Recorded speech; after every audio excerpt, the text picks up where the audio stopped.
한국인이 베트남에서 자기 아버지를 죽였습니다. 충격적이게도 40대 한국인 남성이 자신의 친아버지를 살해해서 베트남에서 사형 선고를 받았는데요. 호치민에 살던 한국인 A씨가 베트남인 아내를 폭행하고 심지어 기르던 개까지 죽였거든요. 아내는 급히 아이들과 대피한 뒤 한국에 있던 시아버지에게 SOS를 쳤어요. 그러자 A씨 아버지가 아들 때문에 베트남까지 출장 가신 겁니다. 아버지는 술을 마시면서 아들에게 아내를 잘 대하라고 타일렀는데요. 완전 당연한 얘기 아닙니까? 그런데 A씨는 아버지가 자기 편이 아니라 아내 편을 든다고 생각하며 격분했어요. 그리고 아버지가 잠들었을 때 흉기로 무참히 살해했습니다. 은혜를 원수로 갚은 거죠. 이후 스스로 자해를 시도했다가 다음날 아파트 잔디밭에서 피투성이로 경비원에게 발견됐고요. 이 정도면 막장 드라마도 울고 갈 수준입니다. 베트남 법원은 범행이 너무 심각하다며 사형을 선고했어요.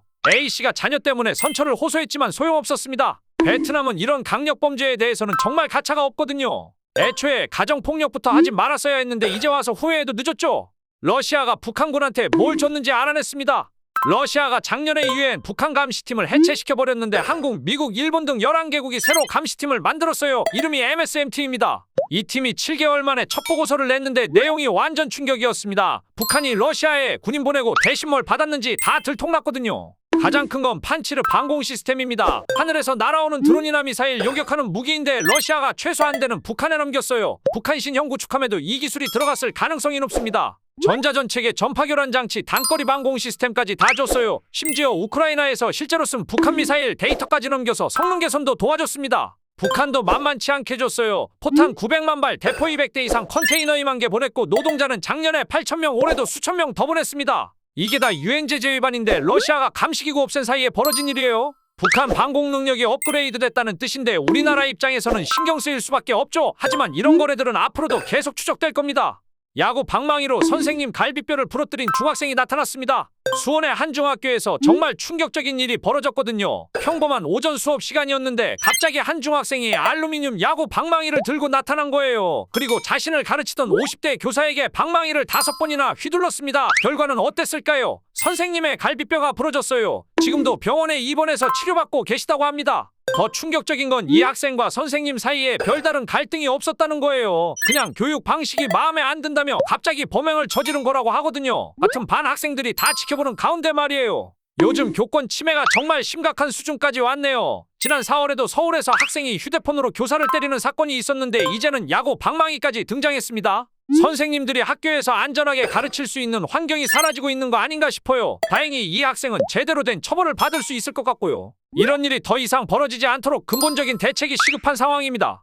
트럼프가 다시 대통령이 되면서 주한미군 4,500명을 빼갈 수도 있다는 섬뜩한 경고가 나왔습니다. 미국의 유명한 싱크탱크 CSIS에서 한국 전문가가 뭐라고 했냐면요. 주한미군 감축이 북한의 치명적인 오판을 불러올 수 있다는 겁니다. 가장 무서운 건 북한이 이걸 보고 지금이 기회다 생각할 수 있다는 거거든요. 실제로 북한은 트럼프 1기와 2기 출범 직후 100일 동안 다른 어떤 행정부보다 더 많은 도발을 했어요. 지금 북한은 핵무기까지 가지고 있잖아요. 여기서 주한미군까지 줄어들면 김정은이 완전히 착각할 수도 있다는 겁니다. 마치 경비원이 줄어든 은행을 보고 강도가 침입하고 싶어지는 것처럼 말이에요. 더 심각한 건 이게 단순한 추측이 아니라는 겁니다. 실제로 싱가포르에서 열린 국제회의에서 미국 국방부 당국자가 주한미군 감축 가능성을 배제하지 않는다고 공식 발언했거든요. 결국 우리나라 입장에서는 방위비 분담금 협상과 함께 진짜 골치 아픈 문제가 된 거예요. 2025년 6월 1일 파리에서 축구 우승 축제가 완전히 난장판이 됐다는데요. 2명이 죽고 559명이 체포됐다고 합니다. 파리 생제르맹이 유럽 챔피언스 리그에서 우승하자 팬들이 거리로 나와 축제를 벌였는데요. 처음엔 그냥 즐거운 축하 분위기였어요. 그런데 시간이 지나면서 상황이 완전히 달라졌습니다. 일부 팬들이 흥분을 주체하지 못하고 폭죽을 터뜨리고 상점을 부수기 시작한 거예요. 경찰에게 돌을 던지고 차량을 뒤집는 등 말 그대로 도시가 전쟁터가 됐습니다. 특히 안타까운 건 2명이 목숨을 잃었다는 점이에요. 한 명은 스쿠터를 타다가 차량에 치여 사망했고 또 다른 10대 소년은 흉기에 찔려 숨졌습니다. 단순한 축제가 이렇게 비극으로 끝날 줄 누가 알았겠어요. 사실 파리 생제르맹 팬들의 이런 난동은 처음이 아니에요. 2020년에 준우승했을 때도 비슷하게 상점을 약탈하며 폭동을 벌인 적이 있거든요. 우승해도 난동, 준우승해도 난동이니 뭔가 이상하죠? 이게 바로 선진국이라고 하는 프랑스의 현실입니다. 축구 하나로 도시가 이렇게 무너지는 걸 보면 과연 문명국가가 맞나 싶어요. 일본에 7월 대지진 온다는 괴소문 때문에 홍콩 사람들이 일본 여행을 취소하고 있다는 거 알고 계셨나요? 이게 얼마나 심각하냐면 홍콩과 일본을 오가는 항공편이 절반으로 줄어들 정도입니다. 그레이터 베이 항공사는 홍콩 센다이 노선을 주사편에서 2편으로 대폭 감축했거든요. 그런데 이 소문의 출발점이 정말 황당합니다. 1999년에 나온 내가 본 미래라는 만화에서 시작됐거든요. 이 만화가 2011년 동일본 대지진을 예언했다고 해서 유명해졌는데 2021년 후속작에서 진짜 재앙은 2025년 7월에 온다고 나왔다는 겁니다. 이게 홍콩 네티즌 사이에서 퍼지면서 난리가 났어요. 설상가상으로 일본 정부가 올 1월에 난카이 트로프 대지진 발생 확률을 70%에서 80%로 올렸거든요. 이건 향후 30년 내 확률인데 사람들이 곧 일어날 거라고 착각한 거죠. 하지만 전문가들은 특정 날짜 지진 예측은 불가능하다며 과거 예언이 맞은 건 순전히 우연의 일치라고 단언했어요. 일본 기상청장도 특정 날짜 정보에 휘둘리지 말라고 당부했습니다. 만화 예언 때문에 관광업계가 타격받는 상황이 참 아이러니하죠. 영국의 핵잠수함 12척을 뽑겠답니다. 러시아 때문에 진짜 칼 빼든 상황인데 이게 얼마나 대단한 건지 아시나요? 먼저 배경부터 말씀드리면 우크라이나가 러시아 공군기지에 드론 공격을 감행했어요. 피해액만 무려 9조 원이거든요. 이에 빡친 푸틴이 핵탄두 실을 수 있는 올레시니크 미사일로 보복하겠다고 협박했죠. 그런데 영국이 이에 맞서서 진짜 대박 카드를 꺼내들었습니다. 키어스타머 총리가 발표한 전략 국방검토 보고서를 보면 입이 떡 벌어져요. 핵심은 신형 공격 핵잠수함 최대 12척을 2030년대부터 배치한다는 겁니다. 현재 영국 주력인 아스튜트급 잠수함도 충분히 무섭긴 한데 이번엔 아예 차원이 달라요. 더 놀라운 건 핵탄두 프로그램에만 150억 파운드를 투입한다는 거예요. 우리 돈으로 약 25조 원인데 이건 진짜 전쟁 준비하는 수준이거든요. 트라이던트 미사일 현대화 작업까지 포함하면 영국 국방 예산의 20%가 핵무기에 들어갑니다. 여기에 탄약 공장 6개, 신설의 장거리 무기 7,000기 국내 생산까지. 존 힐리 국방장관 말로는 러시아 침략에 단호히 맞서겠다는 건데 이제 정말 핵무기 경쟁 시대가 시작된 것 같아요. 아니 정말 이 사건 볼 때마다 소름이 돋는데요. 전남 진도에서 가족 3명을 바다에 빠뜨려 숨지게 한 49세 지씨가 오늘 구속 심사를 받았습니다. 이 사람 법정 가는 모습 보니까 야구 모자에 마스크 심지어 외투 후드까지 써서 얼굴을 완전히 가렸더라고요. 기자들이 아들한테 미안하지 않냐고 물어봐도 완전 묵묵부답이었어요. 그런데 이번에 새로운 사실이 밝혀졌어요. 아내는 조울증을 앓고 있었고 본인도 자살 의도가 있었던 것으로 보인다는 거예요. 그래서 경찰이 살인죄 외에 자살 방조 혐의도 추가했다고 합니다.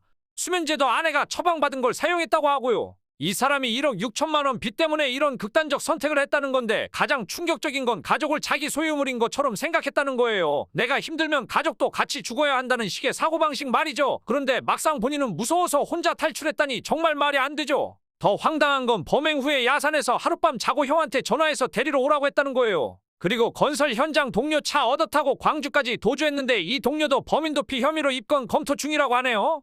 체코에서 26조 원짜리 원전 계약이 체결됐는데 이거 진짜 대박 스토리예요. 한국이 체코 원전 건설 계약을 따냈다는 소식이 들려왔는데요. 무려 26조 원 규모입니다. 근데 이 계약이 성사되기까지가 정말 드라마틱했거든요. 원래 지난달 7일에 계약하기로 했는데 서명식 하루 전에 갑자기 체코 법원이 계약 금지 가처분 결정을 내렸어요. 프랑스 전력공사가 억울하다고 소송을 걸었거든요. 마치 축구에서 심판한테 어필하는 것처럼요. 그런데 어제 체코 최고행정법원이 이 가처분 결정을 취소했고 바로 그날 밤에 전자문서로 계약서에 서명했습니다. 진짜 번개처럼 빠른 전개였어요. 이번 성과가 얼마나 대단한지 아시나요? 한국의 원전 수출이 2009년 UAE 바라카 원전 이후 무려 16년 만이거든요. 그동안 미국 웨스팅하우스와 프랑스 전력공사 같은 원전 강국들과 치열하게 경쟁했는데 드디어 승리한 거예요. 두쿠바니 지역에 1기가와 특급 원전 2기를 건설하는 사업으로 2036년 첫 가동을 목표로 하고 있습니다. 이거야말로 K원전의 진짜 실력을 보여준 역사적인 순간이에요. 항암제 역사를 바꿀 발견이 나왔는데 이거 진짜 대박이에요. 지금까지 암 치료가 어려웠던 이유를 완전히 뒤집는 연구 결과가 나왔거든요. 미국 암연구학회에서 화이자 같은 글로벌 제약회사들이 모여서 발표한 내용인데요. 우리가 그동안 생각했던 건 암세포가 항암제에 내성을 가져서 치료가 안 된다고 봤잖아요. 그런데 알고 보니까 진짜 범인은 따로 있었다는 거예요. 암세포 주변에 ECM이라는 세포기질이 있는데 이게 마치 성벽처럼 딱딱하게 굳어져서 항암제랑 면역세포가 암세포한테 못 가게 막고 있었던 거거든요. 고형암 치료 실패의 최대 50%가 이 가짜 내성 때문이래요. 그래서 우리나라 기업에서 이 딱딱한 방어벽을 부드럽게 만들어서 항암제가 잘 들어가게 하는 물질을 개발했는데 기존 항암제랑 같이 쓰면 치료 효과가 최대 80%까지 올라간다고 해요. 전이도 80% 이상 줄어들고요. 이게 진짜 혁신적인 게 어떤 암종이든 상관없이 효과가 있다는 거예요. 세계 항암제 시장이 지금 300조 원인데 2028년엔 550조 원까지 커질 전망이래요. 이 거대한 시장에서 우리나라가 게임 체인저 역할을 할 수 있을지 정말 기대됩니다. 여러분, 헝다 사태 기억나세요? 이번엔 전기차 업계입니다. 중국 전기차 1위 BYD의 최대 딜러 중 하나인 칭칭그룹이 갑작스럽게 20개 넘는 매장을 폐쇄했어요. 헝다그룹은 중국 부동산 업계를 휘청거리게 만든 장본인이죠. 과도한 부채와 분식회계로 결국 파산하면서 중국 경제에 엄청난 타격을 줬잖아요. 근데 이번엔 전기차 업계에서 똑같은 패턴이 반복되고 있어요. 1000명 넘는 고객들이 피해를 보고 있는 상황에서 칭칭그룹은 BYD가 지난 2년간 딜러 정책을 바꾼 게 현금 흐름에 심각한 부담을 줬다고 주장하고 있습니다. 반면 BYD는 칭칭의 무리한 확장이 문제라고 정면 반박했어요. 더 심각한 건 BYD가 최근 최대 34%라는 폭탄 세일을 발표했다는 거예요. 이런 가격 경쟁은 결국 업계 전체의 수익성을 악화시킬 수밖에 없거든요. 창안자동차 웨이지 애닝 회장은 아예 자동차 산업에 헝다가 출연했다고 경고했을 정도예요. 분식회계 의혹까지 불거지면서 중국 전기차 산업의 지속 가능성에 빨간불이 켜진 상황입니다. 일본에서 토익 시험을 보던 중국인 유학생이 체포됐는데요. 그 이유가 정말 충격적입니다. 도쿄 이타바시구 토익 시험장에서 벌어진 대규모 대리시험 사건이에요. 교토대 대학원생인 왕 씨는 타인의 신분증을 사용해서 시험장에 들어간 뒤 마스크 안에 소형 마이크를 부착하고 통신 기능이 있는 스마트 안경까지 착용했어요. 문제를 실시간으로 촬영해서 외부에 전달하려던 거였거든요. 토익 평가 기관에서 같은 사람이 계속 다른 이름으로 시험을 본다는 신고를 받고 수사가 시작됐습니다. 경찰이 왕 씨를 체포하고 휴대폰을 조사해보니 최소 10명에게 답안을 제공하려던 계획이 상세히 기록돼 있었어요. 더 충격적인 건 같은 날 시험에 응시한 43명이 모두 왕 씨와 동일한 가짜 주소를 사용해서 같은 시험장에 배정받았다는 사실입니다. 토익 시험장이 거주지 기준으로 배정되는 시스템을 교묘하게 악용한 조직적 범행이었던 거죠. 왕 씨는 소셜미디어에서 중국어로 된 대리시험 아르바이트 제안을 받고 돈을 벌기 위해 범행에 가담했다고 진술했어요. 올해 3월에도 10여 명과 함께 같은 수법을 사용했다고 하니 상습적으로 이런 일을 해왔던 것 같아요.